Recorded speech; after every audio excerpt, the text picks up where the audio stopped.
PLN perkuat sinergi dengan pemerintah negeri Hatusua dan Desa Waipirit dukung program BPBL.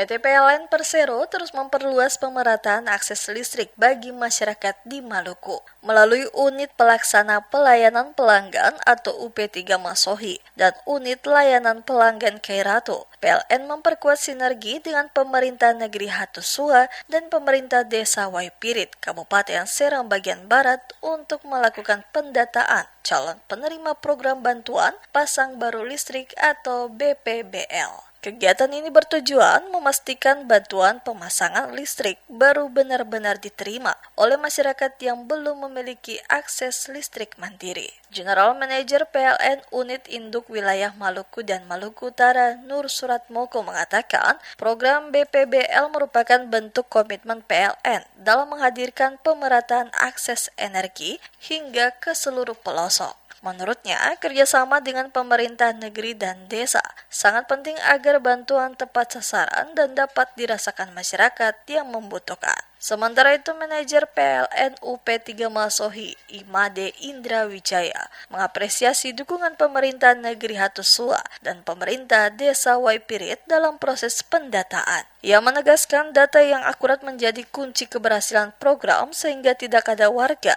yang memenuhi syarat tetapi terlewat dari pendataan. Pemerintah negeri Hatusua dan pemerintah desa Waipirit menyatakan siap mendukung proses identifikasi calon penerima sesuai kondisi real di lapangan. Melalui kolaborasi ini, PLN berharap pemerataan akses listrik di Serang bagian Barat dapat terus dipercepat sehingga mampu meningkatkan kualitas hidup dan kesejahteraan masyarakat.